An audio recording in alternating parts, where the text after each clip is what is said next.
Let's see. Okay. Let's see.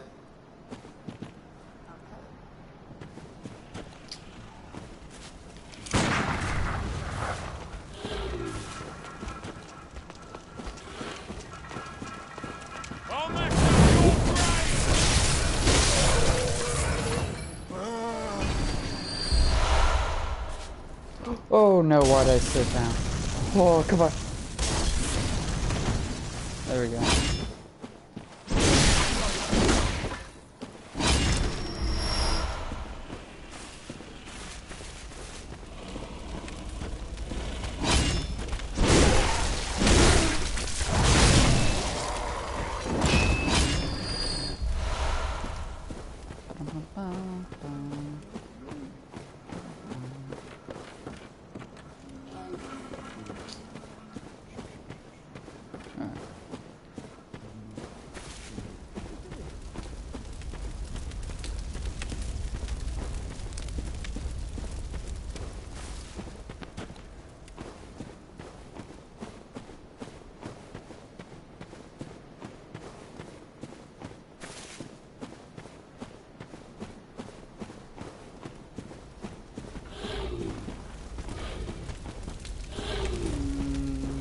There he is.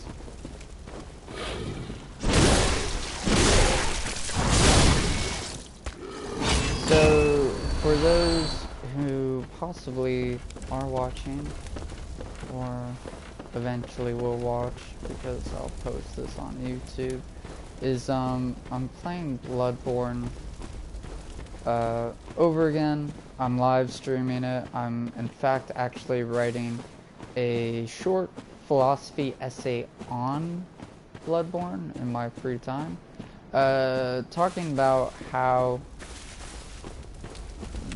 I mean, obviously most people write how there's like the Cthulhu or H.P. Lovecraft element of Bloodborne, but in fact I'm actually going to be writing an essay eventually on how Bloodborne relates to Plato, Aristotle, and Nietzsche, and actually a little bit of Albert Camus.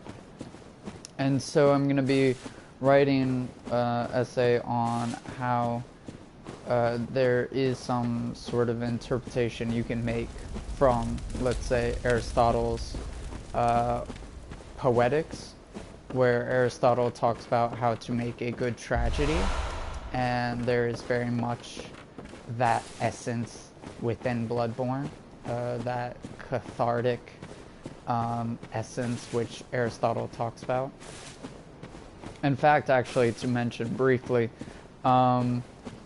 the basic elements of tragedy that Aristotle thinks you need is pity and fear.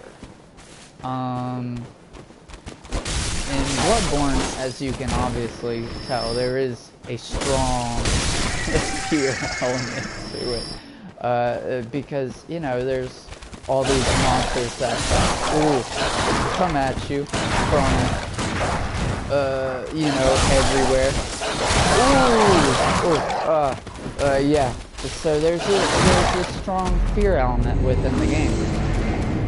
But the element of pity, which I think is really interesting about Bloodborne, is that a lot of the bosses you fight in Bloodborne, they're not like these pure villains that you get from other video games.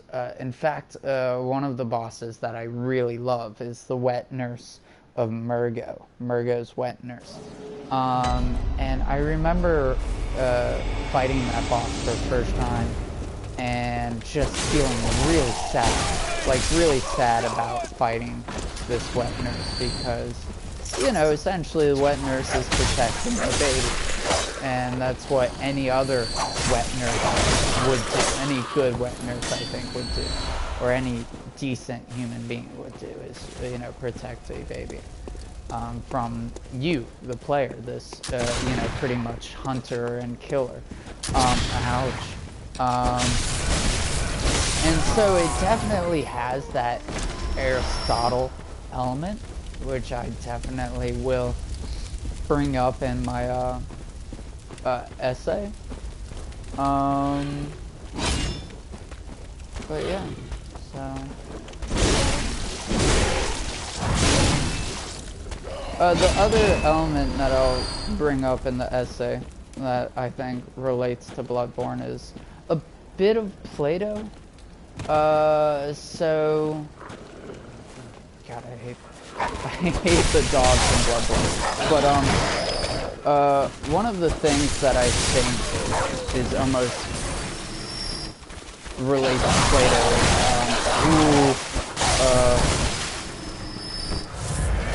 is let me stop talking for a sec.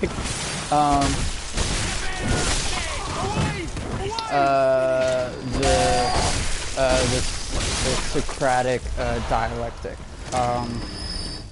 also known as crap. Now I completely lost the word. It'll come to me, but there's an ancient Greek word for it, essentially. Oh man, now it's gonna drive me up a wall for the rest of the video. It starts with the E. All I can think of right now is the epoche from E, not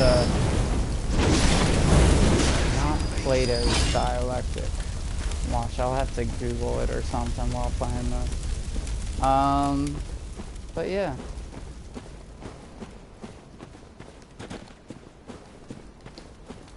Also, apologies. I'm not quite sure I have a good voice. I personally don't like listening to myself talk. And so I imagine, watching this video again, from my perspective, I'll be like, oh my god, why am I talking?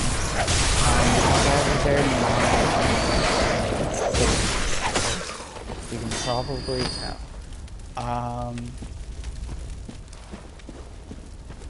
But yeah, this is actually, I believe, one of my first gameplay videos posting on YouTube. Because I don't think I've posted a video game video before on YouTube. I mostly post on music that I compose, or you know, just some like essay thoughts, you know, on YouTube. I don't really do video game live streaming stuff very often, but I do play video games a lot. So even though I do compose music, I do you know, play the piano and whatnot.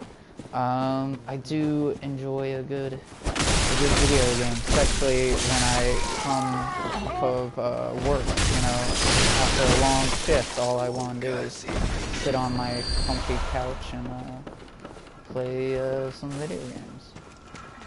So hopefully I'll be live streaming some more. I think it'll be kind of fun, especially since I do have a YouTube channel that I seem to do nothing with. It's a very mediocre YouTube channel. So yeah. I can't even remember what my YouTube channel is called, to be honest. I think it's called Jazz and Blues Musician, but I'm not quite sure. I forgot where I lost. Oh, I remember where I lost my phone. Okay. So, for any of you watching, for any of you who bother watching this video, if you don't know, my name's Isaac.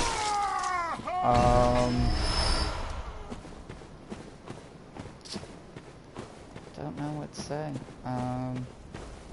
I'm going to college, majoring in philosophy, minoring in physics.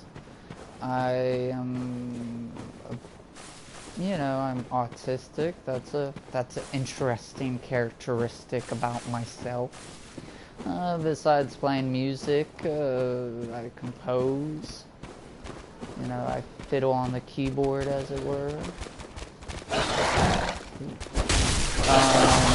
Ouch. Um, what else?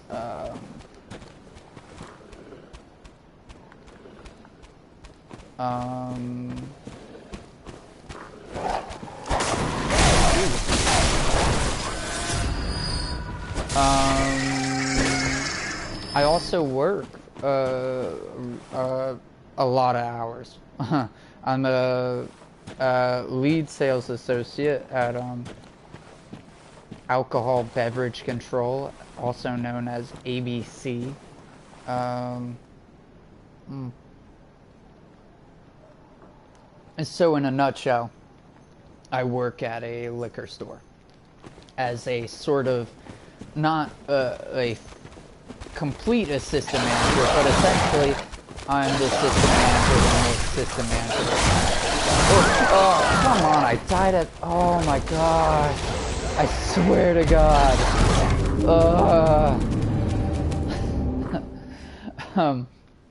So essentially, I work as an assistant manager. Sort of. I essentially do everything the assistant manager does at the liquor store without any of the benefits. I don't get paid as much.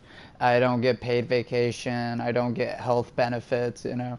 So essentially, I get all the responsibilities, but none of the benefits. But I'm okay with it because I also don't get as many hours as the assistant manager does, which is a good thing. I love my job, I really do. It's fun, it's exciting, it's always interesting to work at a busy liquor store, where you have customers constantly coming in and stuff.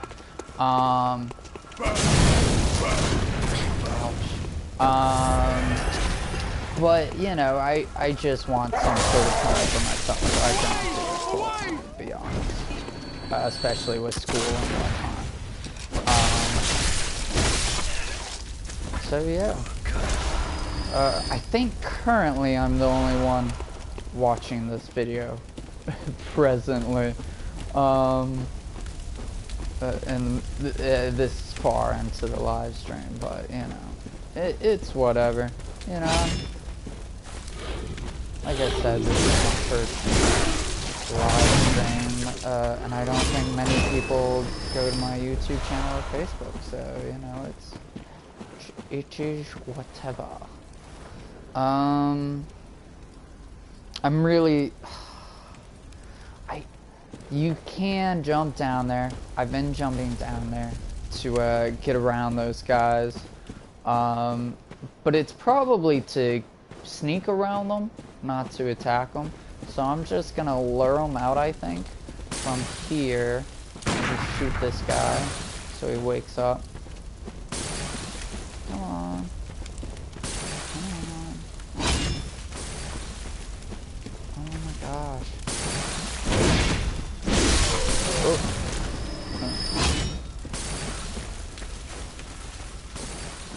Come on. There you go. Alright, so like I was saying about the essay on Bloodborne, so I am writing a philosophical essay on Bloodborne. Is it gonna be that entertaining? Oh my god, that was a bad idea. Oh my gosh, I just... Oh... All those flight efforts. Okay. Not making that mistake again, I guess.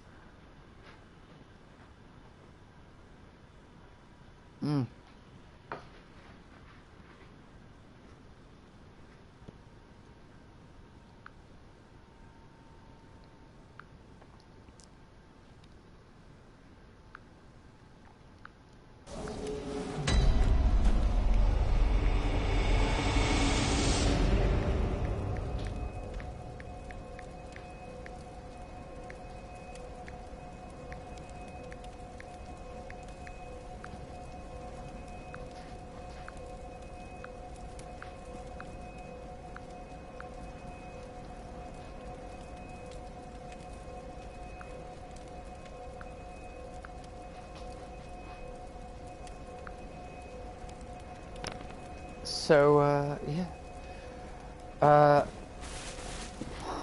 What was it? Oh, Play-Doh. Yeah, I was trying to talk about Play-Doh and how it pertains to Bloodborne, or how you could interpret into Bloodborne. Have like a sort of Play-Doh interpretation of Bloodborne. So one of the things that's interesting about Bloodborne, and I think Dark Souls in general, is that it has this element where it really sort of turns off a lot of people, I think, because of the difficulty. But it's kind of like Plato and Socrates, right?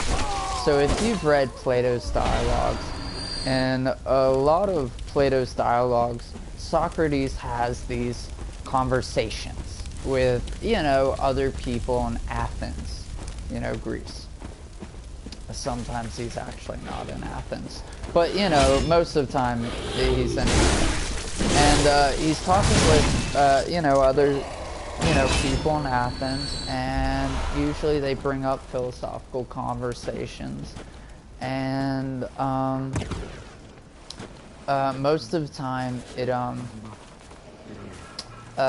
you know, most of the people get frustrated with Socrates because Socrates, you know, essentially is, oh my god, where oh, I'm gonna die again.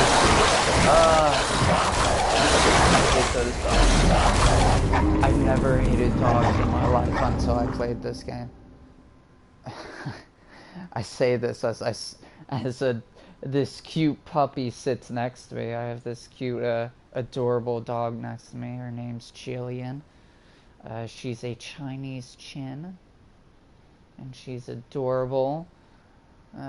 These dogs in Bloodborne are not adorable, but essentially Socrates has these conversations with people. And man, how am I gonna get past these dogs? Oh, okay. So I have beaten Bloodborne before. This is my second time playing Bloodborne 3. Hopefully playing Bloodborne 3.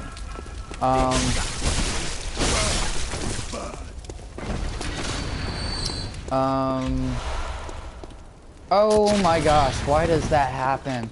I think I double click the X or something in such a way that is like, it makes you sick.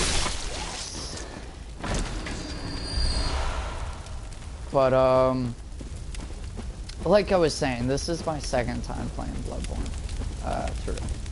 I wanted to play it again because I had gotten the second ending to Bloodborne, where you essentially defeat German, the first hunter, and the moon presence comes to you, and essentially you get the choice of, essentially you replace German, is what you do. And it's not the final ending, it's not what you would consider.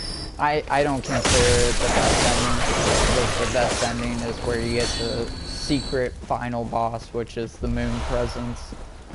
And that's why I'm playing the game again. And also, I didn't really want to play New Game Plus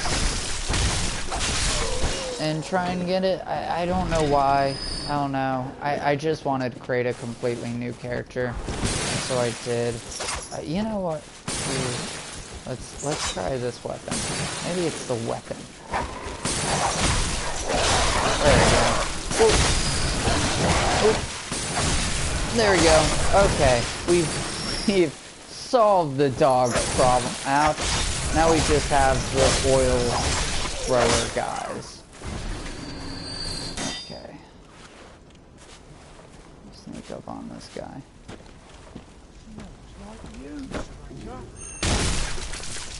So, like I was saying about Plato, yeah, I keep trying to talk about Plato and how it pertains to Bloodborne, but I seem to get distracted by all of these awful dog creatures in this game.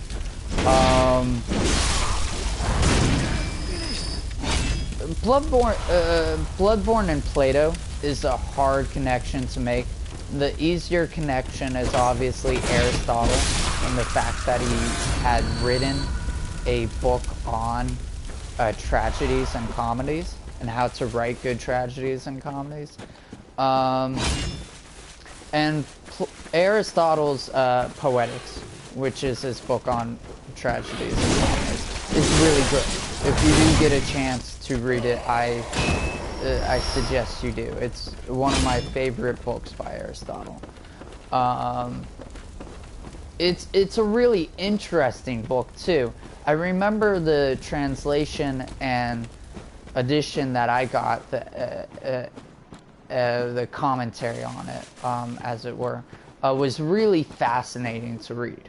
The commentary was more, it was really interesting to read, compared to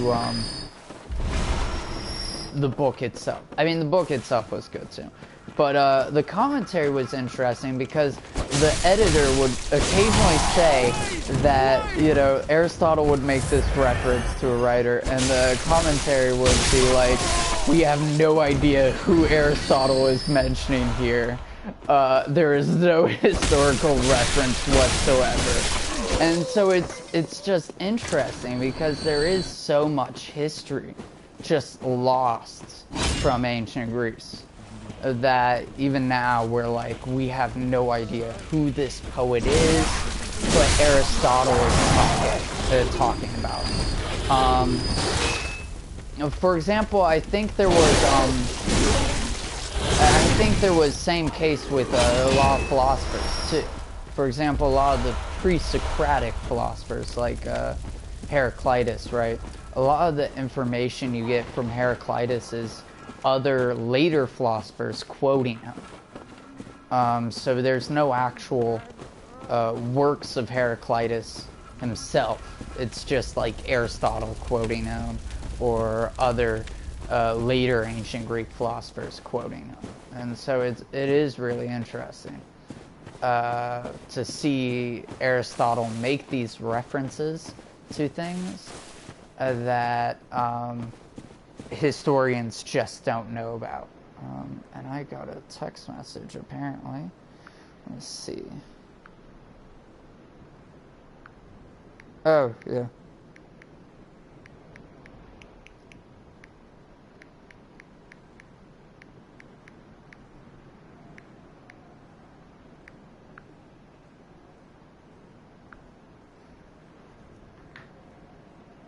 So, yeah.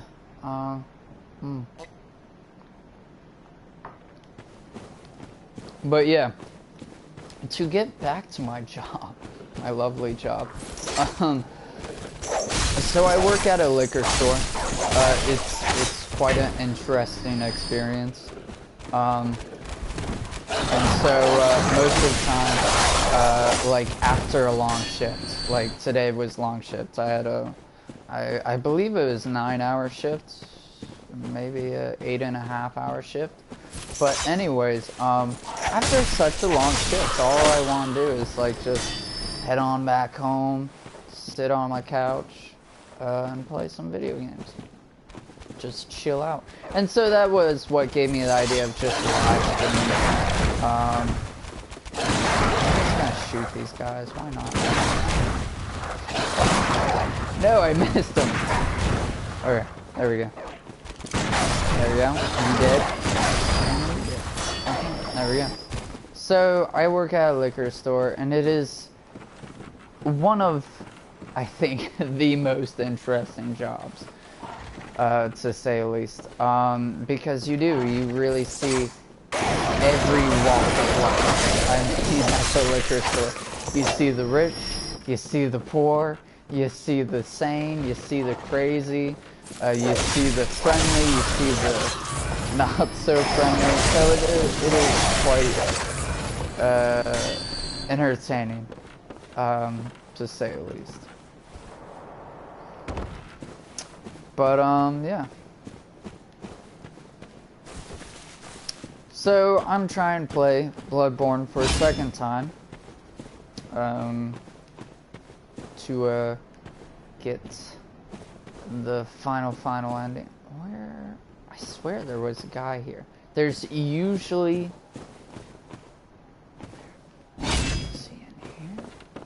There's usually a guy right by the gate here. I don't know why he's not there. He usually stands here. So I'm guessing he's not here for some reason. But I am going to slowly walk over here because there is this big ugly guy. No offense to him, but he is a pain to fight against.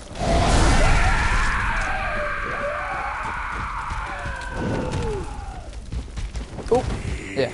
So he's like a sort of a one-hit kind of guy, where he doesn't do many combos, but he does these one-hits that like knock down your health to like, or your life to like half, and it's just crazy.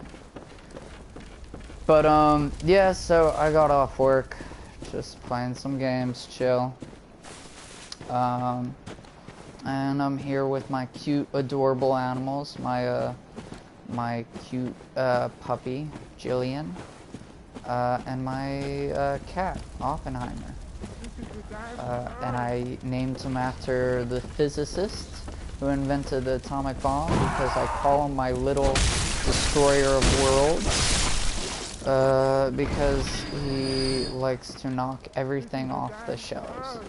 But he's cute, so I guess I can forgive him. And I have myself a nice drink. Poured myself a nice glass of moonshine. I think the name is Butcher Holler. I got it 50% off at my work because it was on clearance. And it's actually good. I'm not a big moonshine fan. Or corn whiskey, it's also called, just because it's not my particular cup of tea, but you know, I like to try a bit of everything. That's the the cool thing about working at the liquor store is you get to try a bit of everything, you know, when you're there.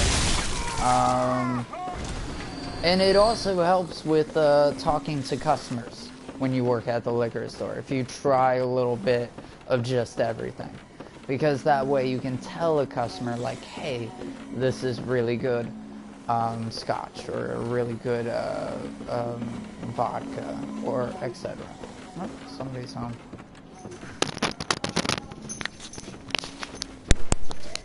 Yeah.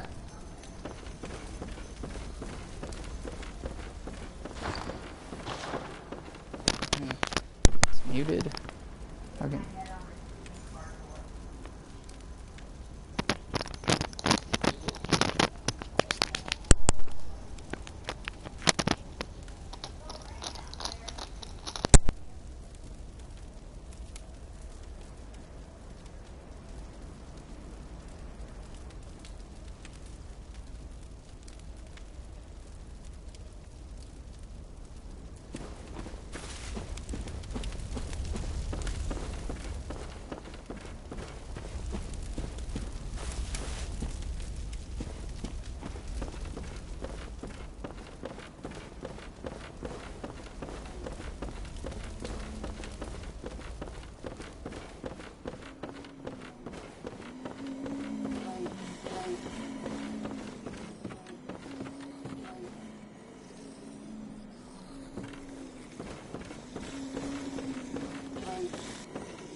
Hello, I'm back. Hopefully I'm back. Hopefully you can hear me.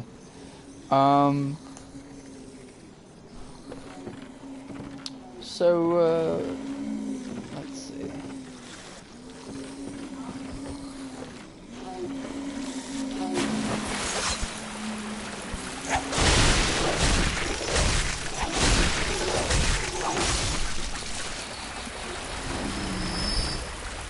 I don't know how well this live streaming video stuff is going to do, but I thought I might as well do it, you know, just for kicks and giggles, I guess. Since I'm playing the games anyways, why not?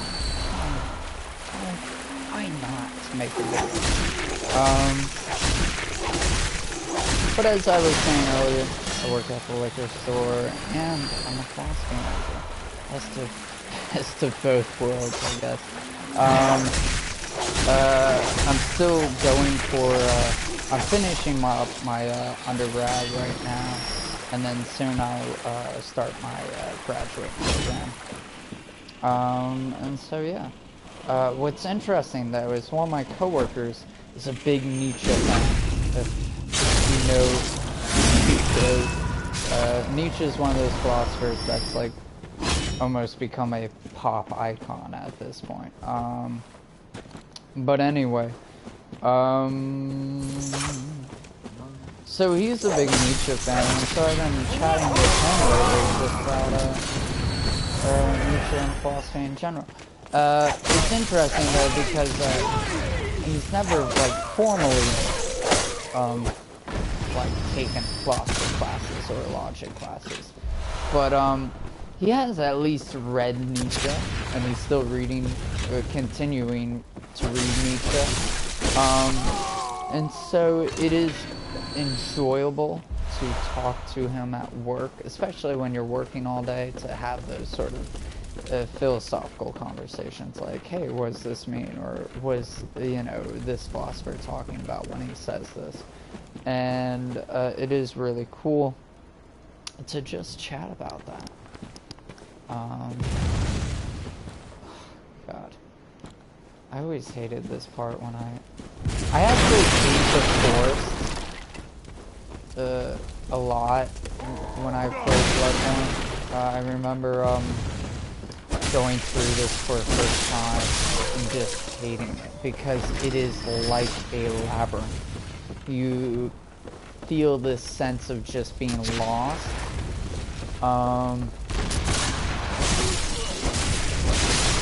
And I believe, and it's a really tricky environment.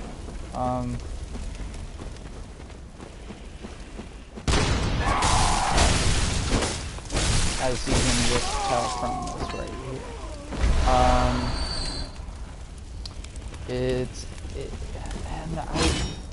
And I don't know, I just don't like the aesthetic of it, I guess, as well. The creepy forest aesthetic, I don't know. I much prefer that gothic aesthetic from like Yarnum, old Yarnum, Cathedral Ward. I definitely love the aesthetic from it. That's some of my favorites. But not to say I don't like the forest. I remember when I went through to gain blood echoes to sort of grind a bit, right? Whenever I went to grind or something, I never really went to the old forest. I never repeated the old forest on purpose, at least. Or the Forbidden Forest, I think is what it's called. I always went to Canehurst, actually. I loved Canehurst. Canehurst was one of my favorites to do because I just loved that aesthetic, the vampire gargoyle aesthetic, that gothic aesthetic. The boss, though, oh, fuck, I can't even remember his name. Martyr Ligarius, I think was his name. And I hate that boss with all my heart. That boss is really, really hard. In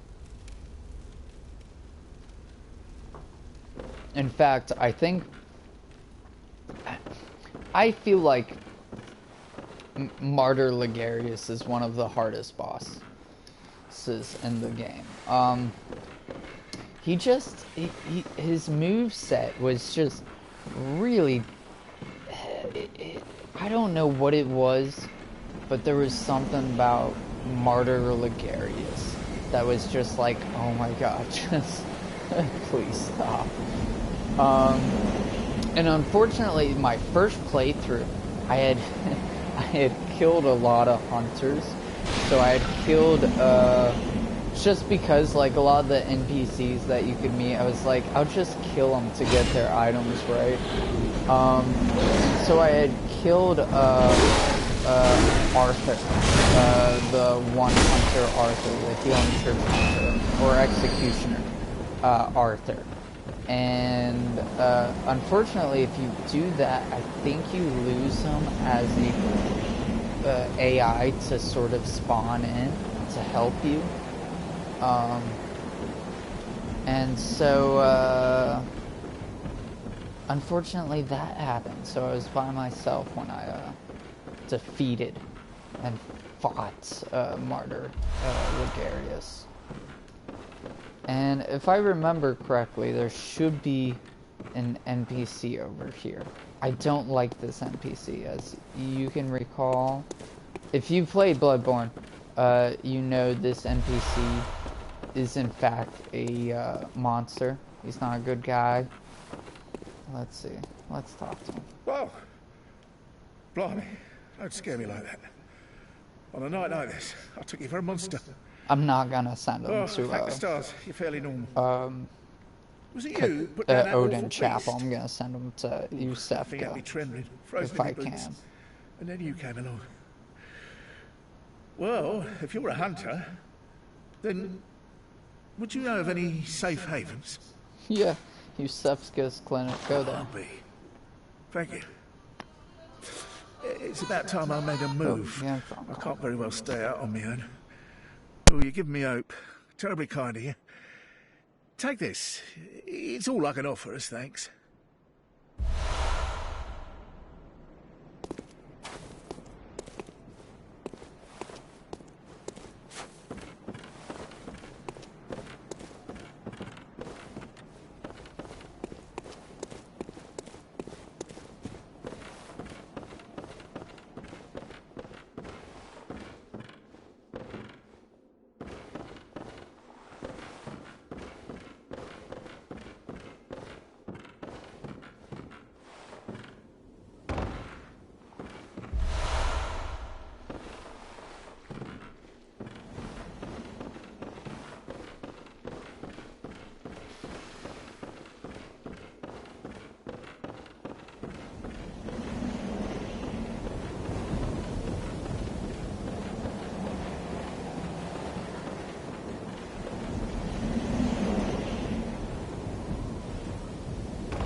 tell the live stream.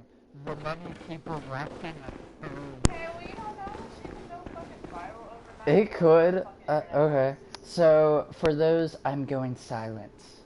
I'm on the phone right now, so I'm going to go silent on the live stream. Pure Bloodborne action for the rest of the video.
Ah, a new face, are you? And an accomplished hunter. I am Volta, master of the League.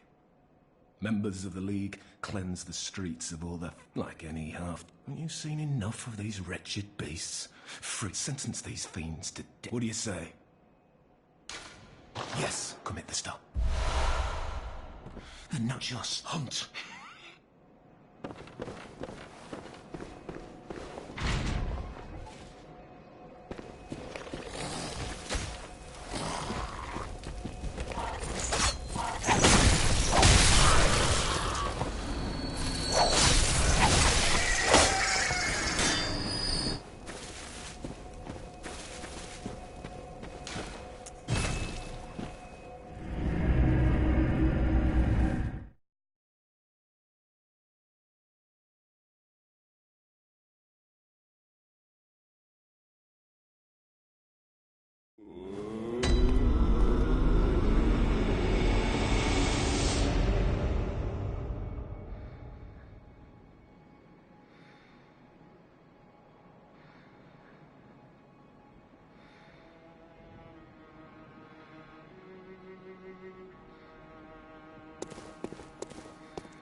Welcome. What is it?